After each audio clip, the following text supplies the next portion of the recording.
Well guys, this is the 2021 Harley FatBoy, and right now Harley-Davidson Canada is running through Test Our Metal event where you get to try on all these various bikes.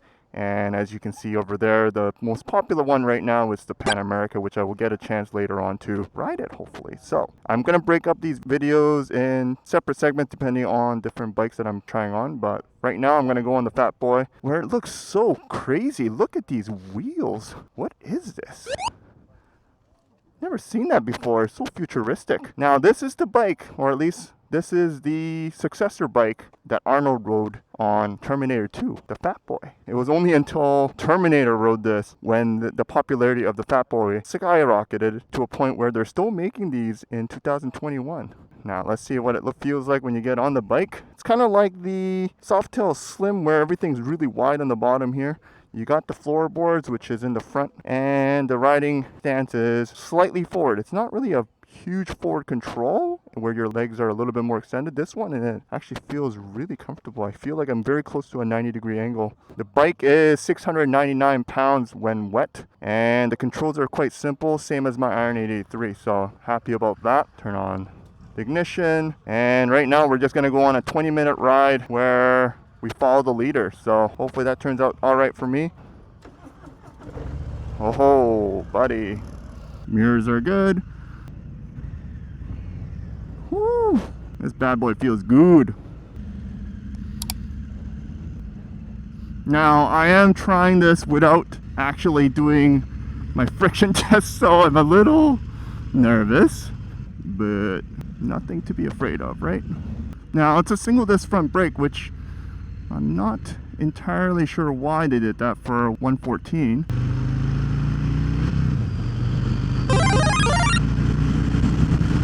Oh man, this thing pulls really well. The handling is more bulkier than what I'm used to. It's definitely not what I'm comfortable with.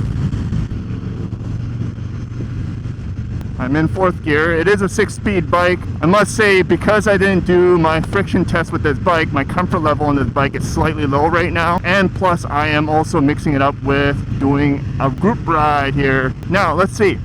It doesn't feel like a Softail Slim, which I guess is a good thing when you have different Softail models.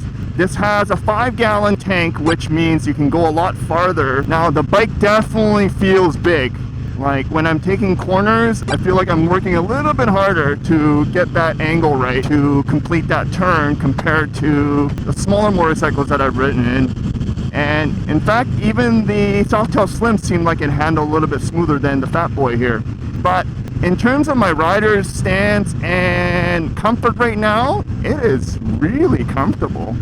Because there is no windshield or a big fairing, I am feeling 100% of the wind like I would on a Sportster. So when I see reviews of a Sportster and people complaining about all that wind that they're receiving, this is no different. Like I'm feeling it on my arms, the chest, my head. The only difference between this and a Sportster is obviously the power delivery and the seating. My ass feels super comfortable and not feeling many bumps on the road here.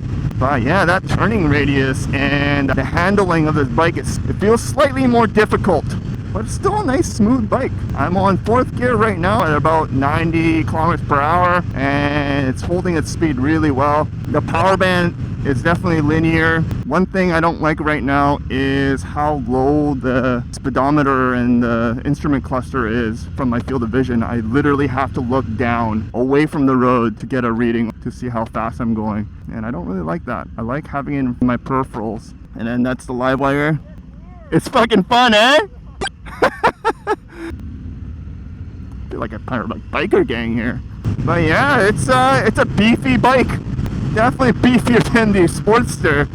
The mirrors are pretty tiny, and I was kind of expecting for better field of vision with your mirrors, because it's exactly the same as my Sportster. So I'm a little disappointed about that, considering this is double the price of a Sportster. I thought maybe I'll have a little bit more improvements on that kind of department. But yeah, I must say, like, one thing I really don't like is the instrument cluster. It's too low. I gotta put my head down like this to see what's going on. Now the instrument meter here is exactly the same as the Softail Slim. You got a mix of analog analog and digital reader. I think for city riding where you're going stop and go traffic and a lot of traffic turns, this bike might be a little bit of a challenge to maneuver with. It definitely feels heavier. Like 699 pounds is definitely a heavy bike, but when I was riding the Softail Slim, which was about 660 pounds, it did not feel like a heavy bike.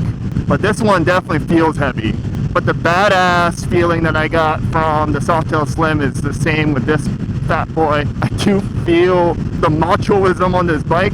I'm not the biggest fan of all this chrome, but this is kind of like a traditional Harley cruiser look before all blacked out looks started to come in the early 2000s. But in terms of comfort, I am very comfortable on this bike. The 114 cubic inches I think would be a lot to handle for a new rider, first time being on a bike. But if you had the chance to ride the other Milwaukee-Eight 107 cubic inches or the older Dynas, then you won't have any issue adopting this bike. If this is your very first ever bike without practicing, I would not recommend that.